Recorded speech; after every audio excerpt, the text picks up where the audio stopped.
লিটন কুমার দাসকে নিয়ে একটা অনিশ্চয়তা তৈরি হয়েছে যে লিটন কুমার দাস যদি পরের ম্যাচটায় খেলেন সেখানটাতেও এলকেডি লিটন কুমার দাসকে আবার হাস পারবেন কিনা, যেহেতু শ্রীলঙ্কার বিপক্ষে সবশেষ খেলা 3টা টি20তে হ্যাট্রিক শূন্যতে তিনি আউট হয়েছেন। সো এই শূন্যের যে রেকর্ডটা এটাকে আরেকটু বাইরে নিয়ে যাওয়ার জন্য, ধরাছোঁয়ার বাইরে নিয়ে যাওয়ার জন্য তিনি চেষ্টা করবেন কিনা। Bangladesh team management they had taken decision যে লিটন কুমার দাসকে পরের ম্যাচে তারা ড্রপ করতে চায়। আসসালামু আলাইকুম রহমতুল্লাহ। প্রিয় দর্শক শ্রোতা, আশা করি সকলেই ভালো আছেন, আলহামদুলিল্লাহ। প্রিয় দর্শক, আবারও খেলা খবর নিয়ে হাজির হলাম। আসলে যে প্লেয়ারটাকে নিয়ে সব থেকে বেশি আলোচনা হচ্ছে সেই প্লেয়ারটির নাম হলো লিটন কুমার দাস। তিনি আগামীকালকের ম্যাচে থাকবেন কিনা সেটা নিয়ে অবশ্যই আলোচনা রয়েছে। এবং গত ম্যাচে মোস্তাফিজুর রহমান তিনি 6 ওভার বল করে তারপরে ইনজুর্ড হয়ে গেছিল। সেও কি খেলবেন নাকি অন্য কাউকে আবার দলে নিবে টিম ম্যানেজমেন্ট? প্রিয় দর্শক, আগামীকালকের ম্যাচের সকল খুঁটিনাটি বিষয় এই ভিডিওতে আলোচনা করা হবে। অবশ্যই আপনারা রিয়াসাত আজিম ভাইয়ের মুখ থেকে সকল বিস্তারিত তথ্য শুনবেন, তাহলে আপনারা সম্পূর্ণ বিষয়টি বুঝতে পারবেন। চলুন আর কথা না বাড়িয়ে একটি লাইক দিয়ে আমরা সম্পূর্ণ নিউজটি শুনে আসি। চলুন। লিটন কুমার দাসকে নিয়ে একটা অনিশ্চয়তা তৈরি হয়েছে যে লিটন কুমার দাস যদি পরের ম্যাচটায় খেলেন সেখানটাতেও এলকেডি লিটন কুমার দাসকে আবার হাস পারবেন কিনা, যেহেতু শ্রীলঙ্কার বিপক্ষে সবশেষ খেলা 3টা টি20তে হ্যাট্রিক শূন্যতে তিনি আউট হয়েছেন। সো এই শূন্যের যে রেকর্ডটা এটাকে আরেকটু বাইরে নিয়ে যাওয়ার জন্য, ধরাছোঁয়ার বাইরে নিয়ে যাওয়ার জন্য তিনি চেষ্টা করবেন কিনা। Bangladesh team management they had taken decision যে লিটন কুমার দাসকে পরের ম্যাচে তারা ড্রপ করতে চায়। এটা গেল 1 নম্বর নিউজ, এবং এটা নিয়ে অনেক ধরনের বচসা হয়েছে, আলোচনা হয়েছে, অনেক পক্ষে বিপক্ষে মতামত ছিল, সেই আলোচনা আমি করবো। মিডল অর্ডারে একটা সিগনিফিকেন্ট পরিবর্তন আসছে, আপনাদেরকে টপ লাইনগুলো একটু শেয়ার করে নিই, এবং সেই জায়গায় একটা ওলট পালটও হয়ে যাবে, একটা ওলট পালট, ভূমিকম্প, সুনামি, যেভাবে আপনারা চান না কেন ব্যাখ্যা করতে পারেন। বাংলাদেশ দলে মুস্তাফিজুর রহমান যেহেতু আগের ম্যাচটায় তিনি 6 ওভারের পরে বল করতে পারেননি, ইনজুর্ড ছিলেন, তিনি খেলবেন কিনা সেটা নিয়ে আলোচনা আছে, এবং একটা বোলিং অপশন বাড়ছে সেই আলোচনাও আছে। Let's start from Liton Kumar Das. প্রথমে আপনাদের জানাতে চাই যে লিটন কুমার দাসকে হাস পাওয়ার সুযোগ দিতে চায় না বাংলাদেশ ক্রিকেট বোর্ডের এই মুহূর্তে শ্রীলঙ্কায় ম্যানেজমেন্টে যারা রয়েছেন, ক্যাপ্টেন এবং অন্য যারা রয়েছেন, তারা ডিসিশন নিয়েছেন যে পরের ম্যাচে অন্তত, যেহেতু গত 1.5 বছরে লিটন কুমার দাসের মাত্র একটা 50, গত 8 ম্যাচে করেছেন 13 রান, গত 8 ম্যাচের এই 13 রানকে যদি তার পাওয়া ম্যাচ ফির সাথে ভাগ করা হয় তাহলে প্রতি ম্যাচে প্রতি রানের জন্য তার পেছনে বাংলাদেশ ক্রিকেট বোর্ডের ইনভেস্টমেন্ট 2.5 লাখ টাকার মতো। এবং এর থেকেও ইন্টারেস্টিং পার্ট যেটা, সেটা হচ্ছে সবশেষ 6টা ইনিংসের 4টাতে ডাব্বা মেরেছেন, 0 রানে আউট হয়ে গেছেন, শ্রীলঙ্কার বিপক্ষে যা 3টা। সো লিটন কুমার দাসকে ড্রপ করার মতো অসংখ্য রিজনস রয়েছে, এবং তিনি কেন স্কোয়াডে আছেন এটাই একটা সবচেয়ে বড় প্রশ্ন।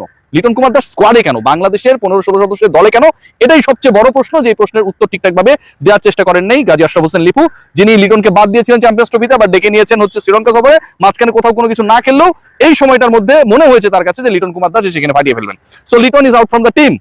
আমি বলেছি মিডল অর্ডারে একটা আলোচনা রয়েছে, মিডল অর্ডারে আলোচনা হচ্ছে, দেখুন লিটনকে খেলানোর জন্য 5 জন প্লেয়ার নেওয়া হয়েছে যারা টপ অর্ডার ওপেনিং এর কম বেশি ব্যাটার।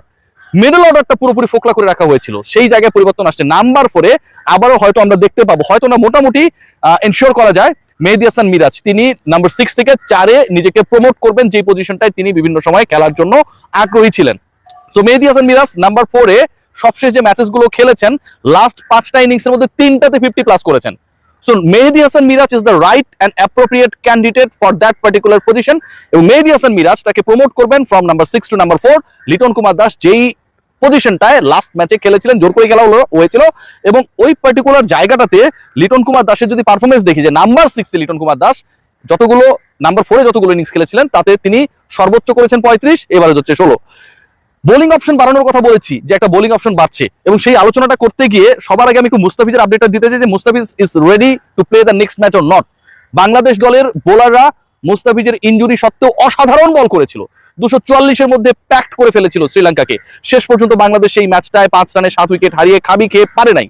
এই ম্যাচে মুস্তাফিজকে বাংলাদেশ পাবে কিনা এই যখন টেনশন, তখন নিউজ হচ্ছে Mustafiz will be in the squad.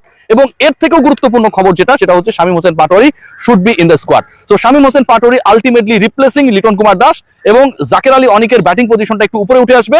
Number 5-এ থাকবে তাওহিদ হৃদয়, নাম্বার 6-এ হচ্ছে জাকের আলী অনিক, নাম্বার 7-এ শামীম পাটোয়ারি, এবং পরের পজিশনগুলোতে 3টা পেসার, একজন স্পিনার, সামনে রয়েছে আরো 3 জন স্পিনার। কারা কারা? একটা হচ্ছে মেহেদী হাসান মিরাজ, নাজমুল হোসেন শান্ত ভালো বল করেছেন, খারাপ করেননি, এবং Shamim Hossain Patwari. So the squad actually going to play for Bangladesh in the second ODI against Sri Lanka. যে দলটা বাংলাদেশ আলটিমেটলি খেলতে যাচ্ছে, ওপেনিং এ যে 2 জন ছিলেন তারাই খেলবেন এখন পর্যন্ত যে খবর। কারণ আমরা যদি খেয়াল করি, পারভেজ হোসেন ইমন খুব ভালো করতে পারেননি, 13-14 রান করেছেন, but the intent and the intention he showed last day, that was really positive.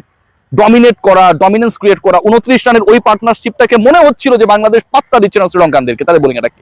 So তাকে ড্রপ করার কোনো ধরনের ইচ্ছা নেই, একটা ম্যাচ খেলে তাকে ড্রপ করা হবে না, যতটুকু খবর আমার কাছে রয়েছে। এবং তার সাথে the dashing new blood Tanzid Tamim, not satisfied with his innings, 62 from 61, but it could not convert his innings to a victory lap of Bangladesh. এটাতে করতে পারে নাই, সে কারণে তিনি হ্যাপি না, নিশ্চয়ই কিছু একটা জমিয়ে রেখেছেন। নাম্বার 3 নাজমুল হোসেন শান্ত, যার আউটের পরেই আসলে সবচেয়ে বড় বাংলাদেশের যে সেটব্যাক হলো। নাম্বার 4 মেহেদী হাসান মিরাজ, দুই বন্ধু আন্ডার 15 থেকে 17 থেকে 19 থেকে ন্যাশনাল টিমে একসাথেই খেলছেন। 3-4-এ শান্ত মিরাজ, 5-এ তাওফিক হৃদয়, নাম্বার 6 জাকের আলী অনিক, নাম্বার 7 শামীম হোসেন পাটোয়ারি। একটা বোলিং অপশন অন্তত 3-4 ওভার তাকে দিয়ে করানো যাবে। এর পরের পজিশন তিনজন পেসার নিয়ে একটু আগে আলোচনা করতে চাই। তাসকিন আহমেদ ফ্লাইং, তাসকিনকে বাদ দেওয়ার কোনো সুযোগ নেই। Mustafiz struggling, but right now he is fit to play. এবং তাদের সাথে Tanzim Sakib has taken 3 wickets, important bowling option Bangladesh দলের, সো তিনিও থাকছেন। এবং স্পিনিং ডিপার্টমেন্টে আলোচনা যেটা রয়েছে, সেই আলোচনায় আমার কাছে যেটা মনে হয় যে Tanvir definitely would be the part of the team. So overall যে সিচুয়েশনটা দাঁড়িয়েছে, Liton Kumar Das is out from the team finally. Kazi Ashraf Hossain Lipu এখনো কলম্বোতে রয়েছেন। কোনোভাবে যদি কোনো কিছু মিরাকেল হয়, আমরা ধরতে পারি যে লিপু ভাই এখানটা একটা কিছুটা হলেও ভূমিকা পালন করেছেন। ক্রিকেট অফ চেয়ারম্যান এখানটায় নেই। এবং লিটনকে নিয়ে খেলানো না খেলানো নিয়ে যে আলোচনাটা হচ্ছে, সেই আলোচনাটা একটু আপনাদেরকে ব্রিফলি করতে চাই। লিটন দাসকে নিয়ে তাকে যেভাবে হোক খেলানোর জন্য একটা পক্ষ একদমই উদ্গ্রীব ছিল, এবং সেই দাবিটা বা আবদারটা অনেকটা এমন ছিল যে খবরটা আমরা পেয়েছি আমাদের শ্রীলঙ্কা কাভার করছি, যে যেভাবে হোক লিটনকে শুধু খেলানো না, নেক্সট 2 ম্যাচেসে যেন সুযোগ দেওয়া হয়, এবং it will be considered as his last chances. এখন এই 2 ম্যাচের মধ্যে ধরেন লিটন একটা 50 করে দিলেন, তিনি যে গত 8-10 ম্যাচে গত 1.5 বছরে খেলতে পারছেন না, বাঙালি সবকিছু ভুলে যেত। আমাদের কিন্তু কনসিস্টেন্সি জায়গাটা নেই। সো এতদিন যে ক্রিকেটারদেরকে বঞ্চিত করা হয়েছে এবং এতদিন যে ক্রিকেটারকে এতগুলো চান্সেস দেওয়া হয়েছে, there is no reason to carry him out in the second ODI. Okay, so ওই জায়গা থেকে লিটন কুমার দাস আলটিমেটলি বাদ পড়ছেন। এবং বাংলাদেশ টিম ম্যানেজমেন্ট সবচেয়ে বেশি নাখোশ রয়েছে সিলেকশন প্যানেলের উপরে, কারণ এই যে 4 নম্বরে জোর করে লিটনকে খেলিয়ে দেওয়া, যেটা একদমই আনহেলদি ছিল। এবং লিটনকে এখন ড্রপ করার পর ওই 4 নম্বর অপশনটায় 6 থেকে মিরাজের চলে আসা, এবং মিডল অর্ডারে আপনি খেয়াল করে দেখবেন যে 6-7-এ অনেকটাই সেম রোল কিন্তু হচ্ছে জাকের আলী অনেক এবং শামীম হোসেন পাটোয়ারির। এই দুজন ক্রিকেটার যখন স্কোয়াডে থাকবে, definitely you have to choose anyone from this two, either Shamim Hossain Patwari or Jaker Ali Anik. আপনি দুজনকে কোনোভাবেই একসাথে খেলাবেন না। কিন্তু বাংলাদেশ দলে এই মুহূর্তে কোনো অপশন নেই। 3, 4, 5 ওই জায়গাগুলো মোটামুটি ফিক্স। নাম্বার 6-এ জাকের আলী অনিককে প্রমোটেড হয়ে আসতে হচ্ছে, শামীম পাটোয়ারি নাম্বার 7-এ ফিনিশিং রোল প্লে করবে। ওভারঅল দ্য সিচুয়েশন এখন পর্যন্ত যতটুকু মনে হচ্ছে কিছুটা হলেও অস্বস্তিতে ভরা। সিলেকশন প্যানেলের দল নির্বাচন খুব বেশি অপশনস রাখে নাই বাংলাদেশ কন্টিনজেন্টের কাছে, যে কাকে বাদ দিয়ে কাকে খেলাবে। এবং একই সাথে হেড কোচ যিনি মাস্টার মাইন্ড, তিনি এই মাস্টার ম্যাচের আগ মুহূর্তে চলে গেছেন ইংল্যান্ডে, এবং এই খবরটা বাংলাদেশ ক্রিকেট বোর্ড প্রপারলি জানে না।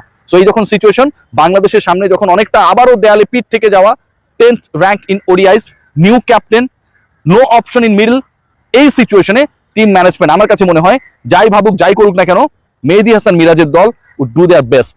বাংলাদেশ যদি কালকের ম্যাচটা জিতে যায় কলম্বো প্রেমাদাসা স্টেডিয়ামে, আই ফার্মলি বিলিভ দ্যাট পুরো সিচুয়েশনটা বদলে যাবে, এবং সেটাতে বাংলাদেশের ব্যাটারদেরকে সবচেয়ে বড় রোল প্লে করতে হবে। লিটন ছাড়া বাংলাদেশ কেমন করে সেটাই দেখা। সবাই ভালো থাকবেন। দর্শক, অবশ্যই আপনারা রিয়াসাত হোসেন ভাইয়ের মুখ থেকে সকল তথ্যগুলো শুনলেন, অবশ্যই আপনারা বুঝতে পারছেন। এবার আপনাদেরকে মূল্যবান মতামত অবশ্যই কমেন্টে জানিয়ে দেবেন, এবং ভিডিও ভালো লাগলে অবশ্যই লাইক কমেন্ট শেয়ার করবেন, এবং নিত্য নতুন খেলার আপডেট নিউজ পেতে আমাদের এই চ্যানেলটি সাবস্ক্রাইব করে পাশে থাকবেন। ধন্যবাদ।